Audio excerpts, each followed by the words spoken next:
Hello, today is Wednesday the 10th. Yes. Yes, he says yes. Okay. Yeah.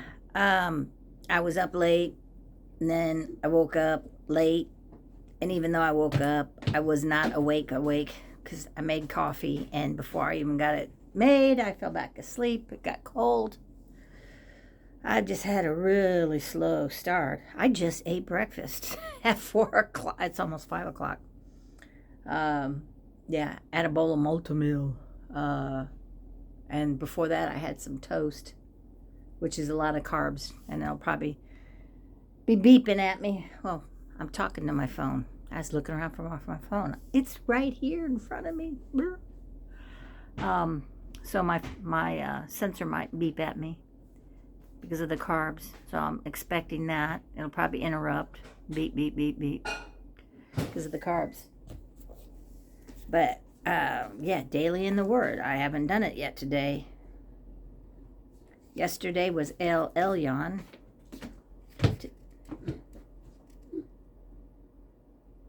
No, that's the 8th. Yesterday was El Imuna, the faithful God. I thought it was. And today, yeah, I'm going to have to look this one up. Elohei Tehillati. Elohei Tehillati. Which means God of my praise. And the verse is Psalms 109:1. O God of my praise, Elohei Tehillati. Do not be silent. So in adoration to Elohei Tehillati, it says, you are my strength and my song. I extol you because you have become my salvation. I give you praise because you are the one true God. Who is like you among the gods? Who is like you in all the earth? Who is majestic in holiness, awesome in praises, and continually working wonders? Well, the answer is no. There is no God besides God. People have crazy beliefs in a lot of different things, and they like to make up things. But there's only one God, and God is the one who is majestic in holiness and awesome in praise and continually working wonders. All-knowing, all-powerful, and all-present. So only you, Elohei Tehillati, you are deserving of my praise and my adoration. Great are you. Great are you, God, and greatly to be praised. You are to be feared above all else. I ascribe to you the glory. Do your name, and come before you in humble prayer to worship you, O Elohei Tehillati. Then in confession, Elohei Tehillati, I bow before the majesty of your glory and all that is due to you, and I confess I am guilty of trying to take your praise and steal your glory. Too often I attempt to take credit for that which you have done, or I simply don't even think about it.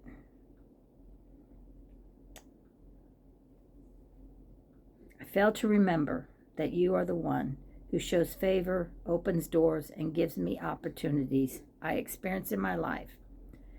I can do nothing apart from you. And that's what Jesus says in John 15. Without me, you can do nothing. So it says, I can do nothing apart from you. So you are worthy of all my heartfelt and truest praise. And thanksgiving to Elohei Tehillati. I give you thanks and praise your holy name. You are good, and your loving kindness endures forever. I will thank you. I will give thanks to you according to your righteousness and grace. I praise your name of praise. Elohei Tehillati. Let the words from my mouth and the meditation of my heart bring you delight rather than anguish. Guide me into a lifestyle of gratitude and praise. Thank you for doing that in the days ahead. And then in supplication, Elohei Tehillati, fill me to overflowing with gratitude. Give me eyes to see you all around me. Open my mind to spiritual things. Help me discern spiritual truth so I can stand amazed at who you are. Just help me know what's right, what's wrong, what's true, and what's false, and what's a lie. Refine my soul so that praise becomes my natural response rather than something I'm prompted to do at church. Keep me from subtle sins and keep me from subtle sins that distract me from glorifying and honoring you. Set my heart free so that I might receive the fullness of your presence and your power in my life. And that ends Praying Through the Names of God section that I'm doing today. That was page 31 and 32, which I did not say, but I'm saying now. And then the daily reading, which is, I don't know, I gotta look. Genesis 31 and 32 today. What did I just say? It's 31 and 32. So, Genesis 31. And I heard the words of Laban's sons, saying, Jacob hath taken away all that was our father's, and of that which was our father's hath he gotten all this glory. And Jacob beheld the countenance of Laban, and behold, it was not toward him as before. So, what's going on? What did Laban say to Jacob just the other day? Yesterday, when we read in chapter 30. 30 verse 27. And Laban said unto him, I pray thee, if I have found favor in thine eyes, tarry. He's asking if he can take his wives and leave. He's asking permission to be excused. But Laban said, tarry, for I have learned by experience that the Lord hath blessed me for thy sake. And he said, appoint me thy wages, and I will give it. So, he said, God is blessing me because of you. So stick around, because I want to still be blessed. And now, what's going on? Laban's sons are jealous. And he heard the words of Laban's son saying, Jacob hath taken away all that was our father's, and of that which was our father's hath he gotten all this glory. So basically, his sons feel like, Jacob is taking advantage of him. Linda scan sensor. Yeah, Linda scan sensor. Linda already knows what my sensor's going to tell me. You ate too many carbs. So, his sons feel like Jacob has used his father. And, when we sin, we see our own sins, what we're guilty of, and we project them on other people because it's what we're familiar with, what we know intimately. We know our faults, we know our shortcomings, and they're familiar to us. But then because we have that problem, a lot of times we think that other people do too. And so we project our faults upon others as if they're their faults. And we don't have good discernment.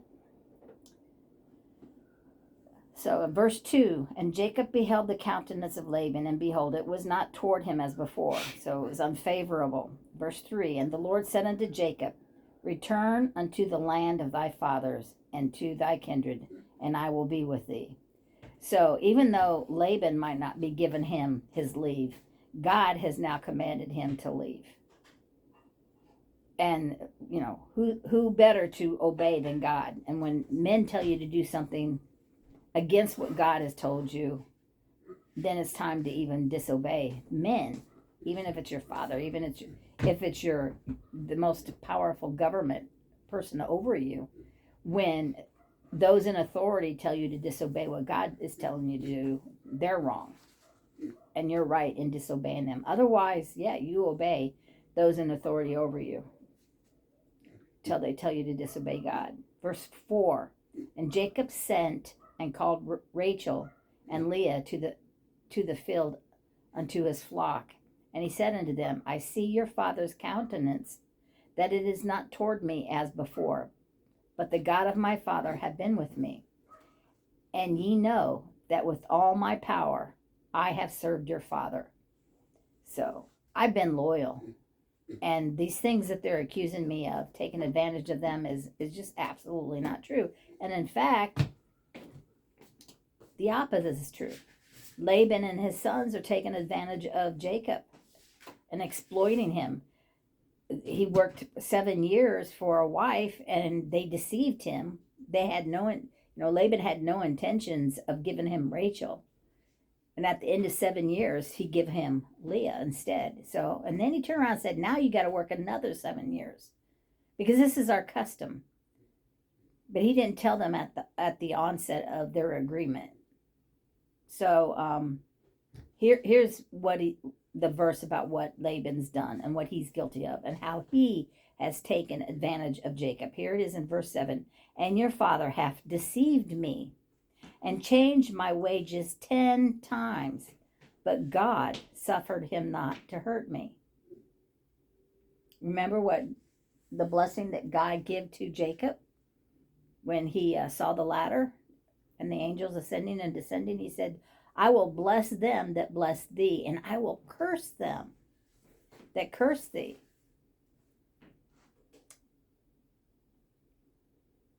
And because he's deceived him and he's changed his wages 10 times, I said it would happen. All right, so I'm probably going to have to do 2 parts of this video, because I got to stop here, shut this thing up, and then I'll be